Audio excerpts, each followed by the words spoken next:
नमस्कार दोस्तों आज भारतीय जनता पार्टी ने उत्तर प्रदेश के विधानसभा चुनाव के लिए अपना घोषणा पत्र जारी किया है। घोषणा पत्र यदि आप पूरा देखिएगा तो आपको दिखाई देगा कि प्रियंका गांधी ने जो लड़की हूं लड़ सकती हूं का नारा दिया और जो उन्होंने अपने संकल्प जारी किए थे, जिसे उन्होंने शपथ का नाम दिया था, जिसे उन्होंने कहा था कि गारंटी है, तो वो जो गारंटी प्रियंका गांधी ने दी थी उससे ओतप्रोत दिखाई देता है। ये लगता है कि उससे तमाम सारी चीजें आज कॉपी की गई हैं। जो भारतीय जनता पार्टी की राहुल गांधी हो या प्रियंका गांधी हो, उनको लेकर के तमाम सवाल उठाती है, उनके नॉलेज को उठाती है, लेकिन कॉपी उन्हीं को करती है।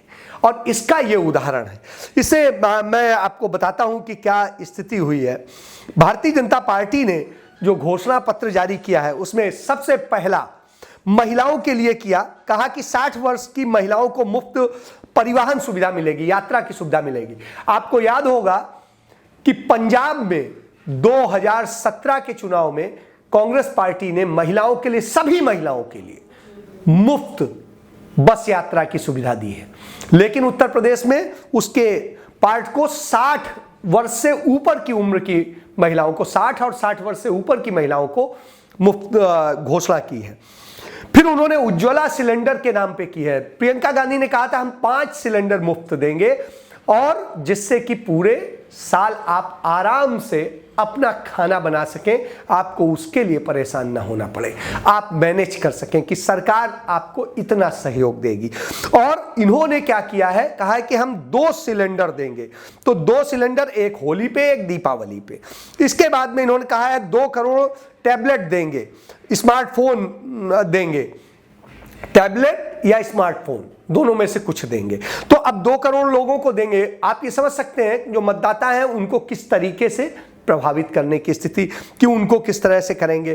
फिर जो राजभर समुदाय है, अब राजभर चूंकि समाजवादी पार्टी के साथ चले गए हैं, ऐसी स्थिति में अब कैसे भारतीय जनता पार्टी उस समुदाय को संभाले, उसके लिए इन्होंने कहा है कि बहराइच जिले में महाराजा सुहेलदेव के नाम पर स्मारक बनाया जाएगा।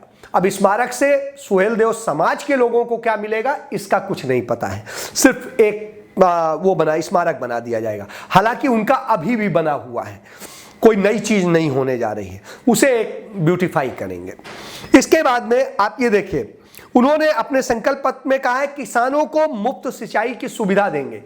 पंजाब में, हरियाणा में किसानों को मुफ्त सिंचाई की सुविधा कांग्रेस सरकार पहले से देती आ रही है और जब कांग्रेस समय से मिल रहा है तो वही अब कॉपी करने की कोशिश की जा रही है। 700 किसानों को मार डालने के बाद अब सरकार को सुध आ रही है कि कुछ किसानों के लिए किया जाए, उन्हें मनाया जाए, जिससे सबसे पहला जो वोटिंग का होना है वो किसानी क्षेत्र पे होना है, बड़े किसानी क्षेत्र में होना है, तो उसको प्रभावित करने के लिए एक और वायदा किया गया है। यह वायदा पिछली बार भी किया गया था, पिछले घोषणा पत्र में भी, कि गन्ना किसानों को 14 दिन में भुगतान मिलेगा। आज तक नहीं मिला। सिर्फ सहारनपुर मंडल में 6000 करोड़ रुपए से अधिक का जो है गन्ना किसानों का बकाया है। इसके अलावा बाकी मंडलों का सबका जोड़ लेंगे तो करीब 30,000 करोड़ रुपए के आसपास का जो गन्ना किसानों का बकाया है। और सरकार कहती है हमने दे दिया, लेकिन किसानों को नहीं मिला है। कागजों में पता नहीं कहां किसको दे दिया गया, अभी तक जानकारी नहीं। तो फिर से वही संकल्प दोहराया है। इसके बाद में इन्होंने कहा है कि निराश्रित महिलाओं को, जो वरिष्ठ महिलाएं हैं, नागरिक हैं, उन्हें 1500 रुपए महीने पेंशन दी जाएगी। अब आप जानते हैं कि ये पेंशन स्कीम पहले से चल रही है जो कांग्रेस शासित राज्यों में, और उसमें इससे ज्यादा मिल रहा है, वहां 2000 मिल रहा है, यहां पर 1500 की बात की जा रही है। इसके बाद आइए, इन्होंने कहा प्राथमिक स्कूलों में टेबल बेंच की सुविधा की जाएगी। साहब ये तो सरकार की जिम्मेदारी होती है कि प्राथमिक स्कूल हो चाहे जो भी स्कूल हो, वहां टेबल और बेंच और ये सब देना, तो उन्हें आप पट्टी में थोड़ी ना पढ़ाएंगे। अब वो जमाने चले गए जब देश महागरीब था और देश के पास कुछ नहीं था कि आप टाट पट्टी पे पढ़ाएंगे। अब तो ये स्थिति नहीं। सरकार जब इतनी सैलरी, इतने वो मद रख रही है तो फिर ये कहां जाएगा। तो ये स्थिति है कि हम टेबल बेंच देंगे, इस बात को अपने उसमें कह रही है।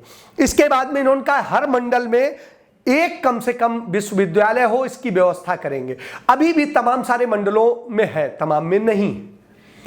तो ये स्थिति, ये एक अच्छी चीज है, लेकिन उसके लिए आपने जो अभी भी, चाहे सेंट्रल गवर्नमेंट के विश्वविद्यालय हो चाहे स्टेट गवर्नमेंट के हो, आप देखिए वाइस चांसलर के तमाम सारे पद जो हैं 80% पद खाली पड़े हैं या कार्यवाहक वीसी से काम चल रहा है, और जहां वीसी इन्होंने अपॉइंट किए हैं वो मेरिट में नहीं आते हैं, उसके बावजूद किए गए, मेरिट वालों को अपॉइंट नहीं किया गया। इससे आप समझ सकते हैं कि शिक्षा की स्थिति क्या होने वाली है।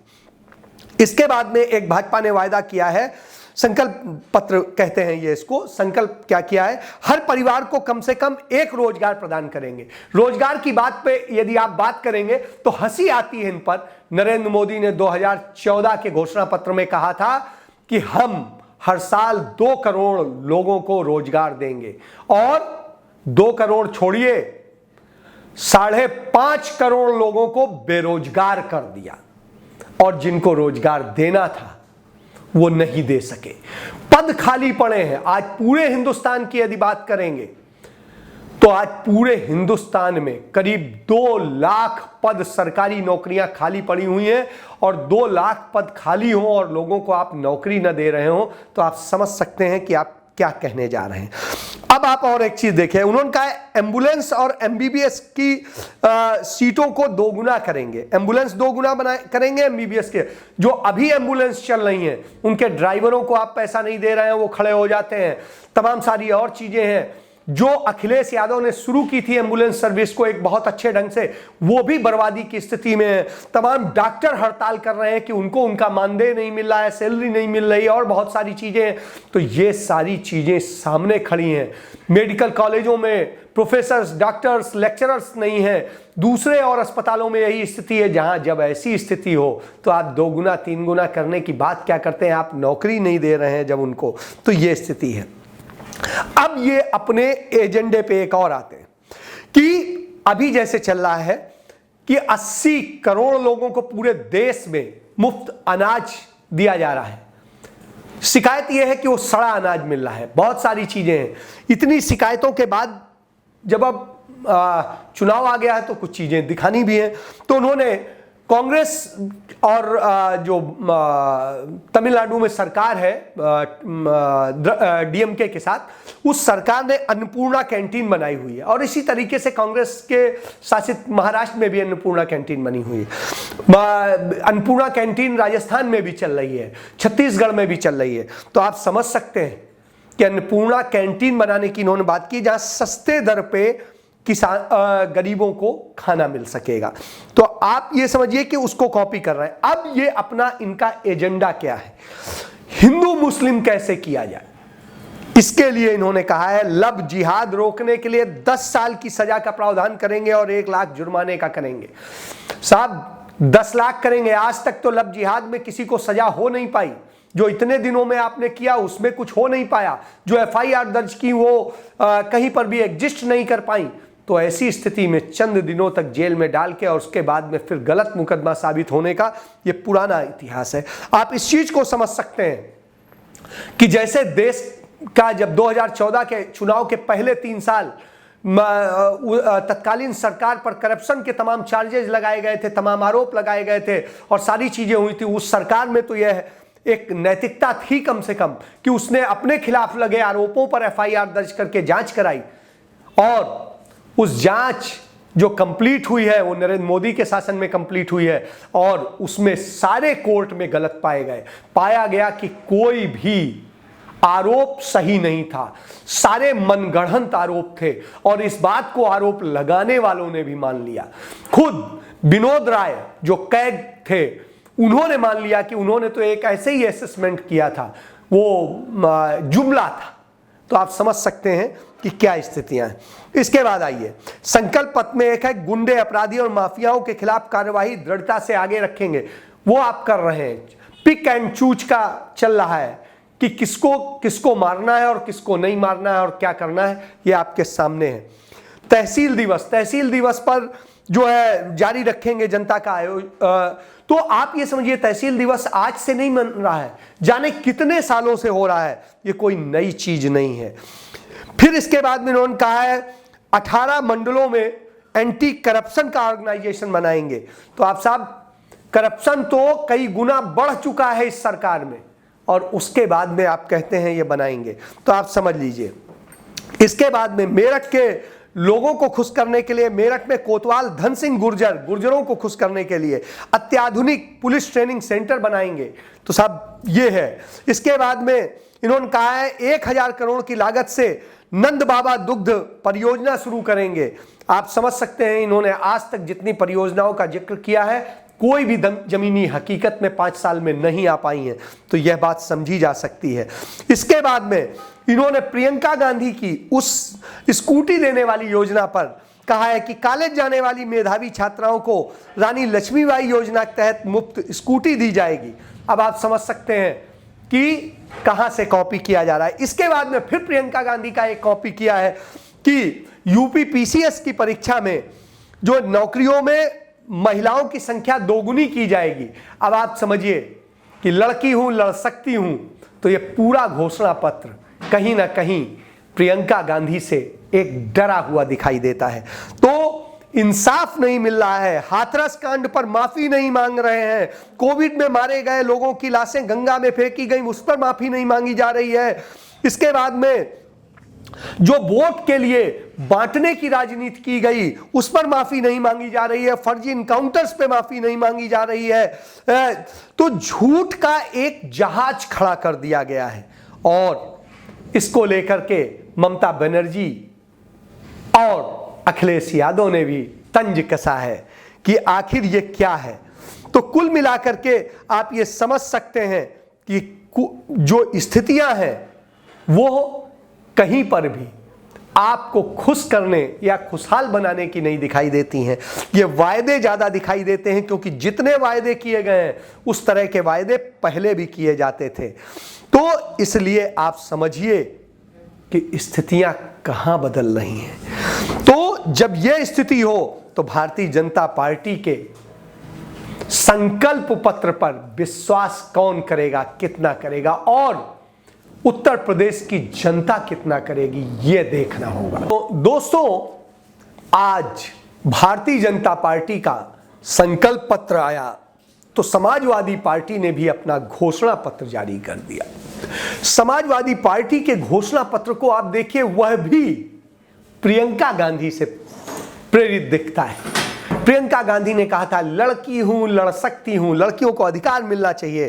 तो सबसे बड़ी चीज की है कि उसने प्रियंका गांधी के जो गारंटी थी उन्हीं को शामिल किया है कि महिलाओं को सरकारी नौकरियों में 33% आरक्षण मिलेगा, पुलिस समेत सभी सरकारी नौकरियों में यह व्यवस्था होगी।